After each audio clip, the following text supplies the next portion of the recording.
എന്റെ എല്ലാ സൈഡും പൂപ്പൽ പിടിച്ചോ? ലച്ചുവിന്റെ 1 lakh ബോക്സ് പൂപ്പൽ പിടിച്ചിരിക്കുന്നു ഗൈസ്. നമുക്ക് പൊട്ടിച്ചാലോ? പൊട്ടിച്ചു നോക്കാം. ക്യാഷ് എല്ലാം പൂത്ത് കാണുന്ന എനിക്ക് തോന്നണേ. പൊട്ടിച്ചു നോക്കിയാലോ?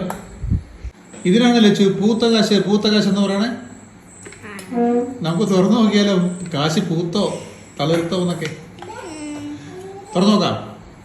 ലച്ചു നമ്മൾ ഓൾമോസ്റ്റ് തുറന്നിട്ടുണ്ട്. ഓപ്പൺ ചെയ്തോ, അതിനകത്ത് അവസ്ഥ തന്നെ നമുക്ക് നോക്കാം.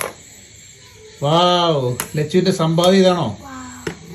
നോക്കി, ക്യാഷ് പുറത്തേക്ക് എടുത്തേ, പുറത്തേക്ക് ചാടിക്കൂ ക്യാഷൊക്കെ. ഓക്കെ, ലച്ചുവിന് അത്യാവശ്യം സമ്പാദ്യം ഉണ്ടല്ലേ. നമ്മുടെ ബോക്സ് കാണിക്കും, ബോക്സാണ് നമ്മൾ കാണിക്കേണ്ടത്. കണ്ടോ പൂത്തേക്കണം, കണ്ടോ ബോക്സ്?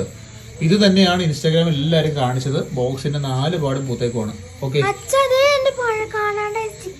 സ്റ്റിക്കർ അതിനകത്ത് ഇട്ട് വെച്ചോ. Okay, very good. അപ്പൊ നമുക്ക് എന്തായാലും ഈ ബോക്സ് ഒന്ന് നമുക്ക് തുടച്ച് വൃത്തിയാക്കി വെച്ചു. തുടച്ച് വൃത്തിയാക്കിയിട്ട് നമുക്കത് സെറ്റാക്കി ക്യാഷ് നമുക്ക് റീസെറ്റ് ചെയ്യാൻ പറ്റും നോക്കാം അല്ലേ? ബോക്സ് പിടിച്ചില്ലേ? ക്യാഷ് ലച്ചുവിന്റെ എന്തൊരു ക്യാഷാ നോക്കി. എന്റെ പൊന്നോ, ലച്ചുവിന്റെ സമ്പാദ്യം അല്ലേ? നമ്മൾ പണ്ട് വിഷു കൈനീട്ടം കിട്ടിയത് മുതൽ സേവ് ചെയ്ത് തുടങ്ങി, ഓർക്കണ്ടോ അല്ലേ? അപ്പൊ നമുക്ക് എന്തായാലും ഈ സേവിങ്സ് കണ്ടിന്യൂ ചെയ്യണം വേണ്ടേ? നല്ലൊരു സേവിങ്സ് ആക്കണ്ടേ? 1 lakh തയ്ക്കണ്ടേ?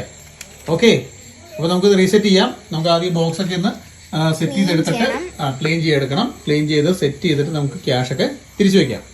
ഓക്കെ, നമ്മൾ തുടച്ചു കഴിഞ്ഞു. നമുക്കത് തിരിച്ച് പ്ലേസ് ചെയ്യാം. ക്യാഷ് അങ്ങനെ വെച്ചോ. തിരിച്ച് അതിന്റെ ബോക്സിലെ മുകളിലേക്ക് പ്ലേസ് ചെയ്ത് കൊടുക്കുക കേട്ടോ.